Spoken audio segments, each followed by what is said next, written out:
बिस्मिल्लाहिर्रहमानिर्रहीम। अस्सलाम वालेकुम नादरीन, आप यूट्यूब चैनल देख रहे हैं। मैं इमरान ख़ान हूँ। नादरीन, आज 10 मुहर्रमुल हराम है और आज के दिन हम याद करते हैं हज़रत इमाम हुसैन रज़ी अल्लाह तआला अन्हु की कुर्बानी को, जो उन्होंने करबला के मैदान में अपने अहले खाना के साथ दी थी। ये अहले बैत की एक बहुत बड़ी कुर्बानी है और ये हमें हमेशा याद दिलाती है कि ज़ालिम और जुल्म के ख़िलाफ़ खड़े होना कितना ज़रूरी है। और मज़लूम कभी भी ख़त्म नहीं होता और ज़ालिम कभी भी जीत नहीं सकता। वक्ती तौर पे तो उसको जीत मिल जाती है, छोटी मोटी अचीवमेंट मिल जाती है, लेकिन तारीख़ के हाथों में वो हमेशा के लिए मारा जाता है और फिर कोई उसका नाम भी नहीं लेना चाहता। तो हज़रत इमाम हुसैन रज़ी अल्लाह तआला अन्हु ने इतनी बड़ी कुर्बानी देकर क़यामत तक जितने लोग हैं उनके लिए एक रास्ता खोला कि वो जुल्म के ख़िलाफ़ खड़े हों और दरेग ना करें किसी भी कुर्बानी देने से। अब नादरीन, जो रूटीन की ख़बरें हैं वो भी मुझे साथ में आपको देनी है। आज के हवाले से पाकिस्तान में दहशतगर्दी के वाक़यात लगातार बढ़ रहे हैं।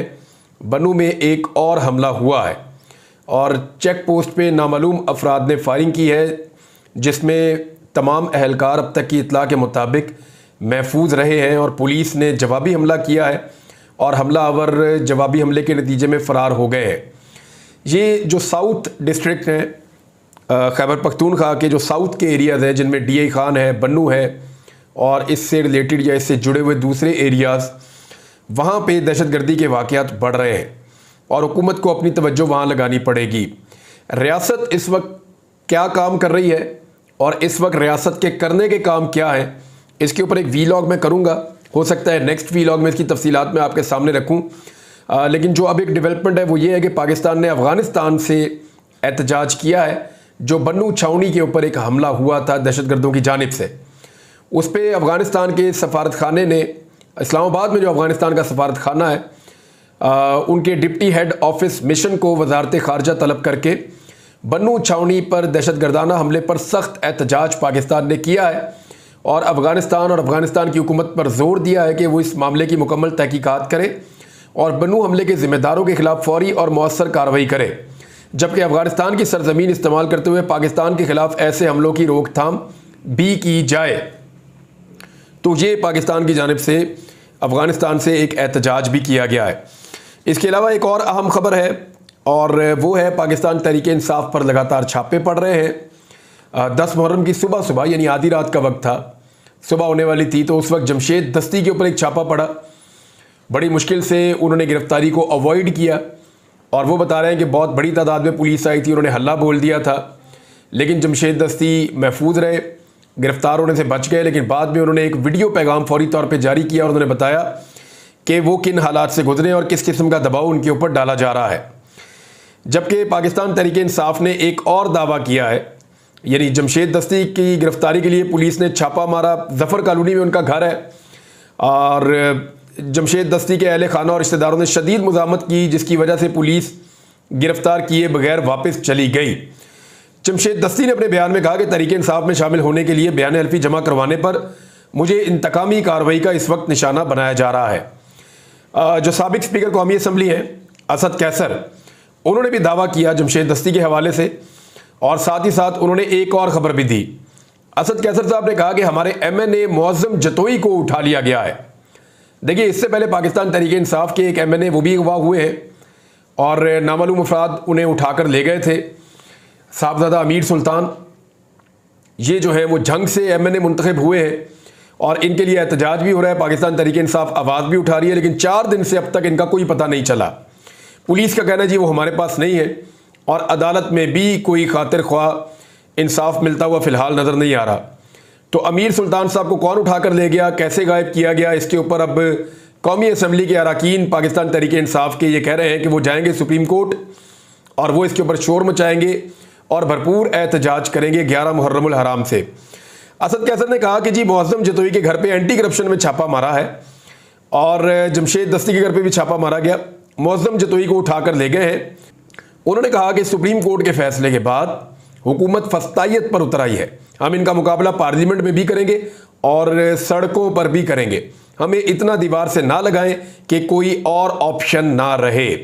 उस नशिस्तों की एक फ़हरिस्त बनाई गई थी और जब वो फ़हरिस्त सीनियर लीडरशिप के सामने आई तो फिर अब फैसला किया गया है कि इसको तब्दील किया जाएगा। मेरी इत्तला के मुताबिक वो ख़वातीन जो जेलों में बंद हैं, या वो ख़वातीन जिनको जेलों में लंबा अरसा रखा गया, या वो ख़वातीन जिनकी कुर्बानी बहुत ज़्यादा है, या वो मेंबर पाकिस्तान तहरीक इंसाफ के जो बड़े लंबे अरसे से जेलों में बंद हैं, उनकी जो फैमिली की ख़वातीन है जो मुतासर हो रही हैं, इन लोगों को मौका दिया जाएगा। इन्हें कौमी और सूबाई असम्बली का मेंबर बनाया जाएगा पाकिस्तान तहरीक इंसाफ की जानिब से।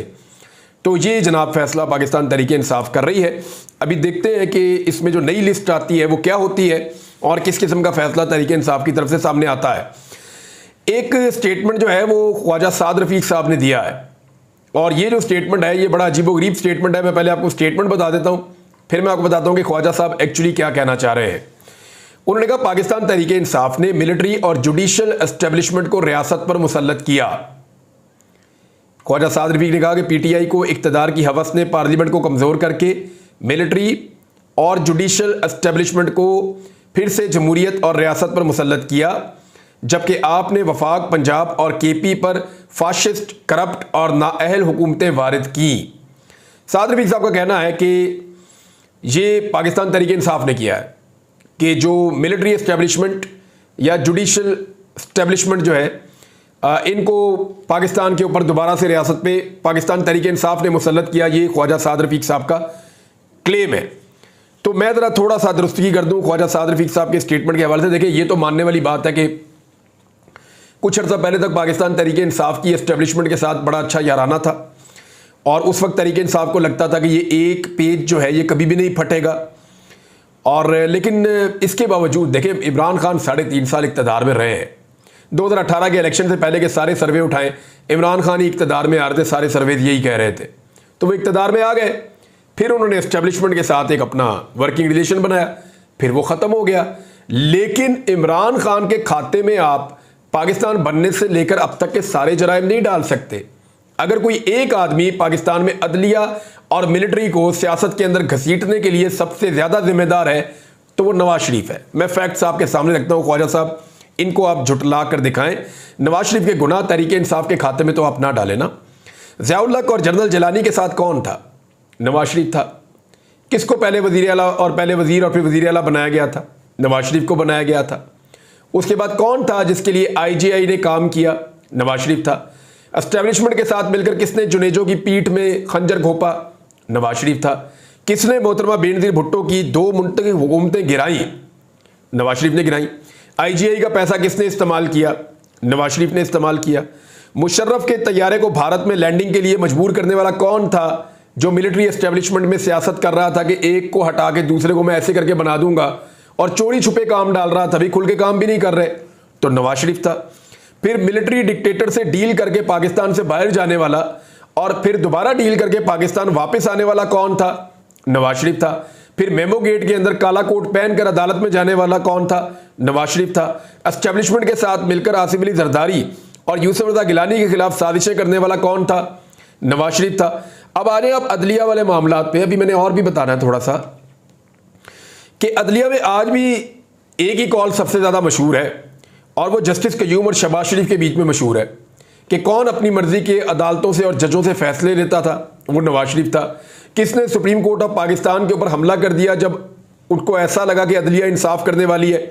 वो भी नवाज शरीफ था। अपने सियासी मुखालिफिन को दबाने के लिए किसने इफ्तिखार चौधरी का बेदरेग इस्तेमाल किया? नवाज शरीफ था। यानी अदलिया की बहाली के बाद ऐसा लगता था कि जजेस अब आज़ाद रहेंगे, लेकिन नवाज शरीफ साहब ने अपनी मर्जी के जजेस भर्ती कर करके यहां तक पहुंचा दिया पाकिस्तान को। अब काजी फायज ईसा साहब को कौन शुरू से लेकर अब तक उठा रहा था कि जनाब काजी साहब आएंगे, काजी साहब ये करेंगे?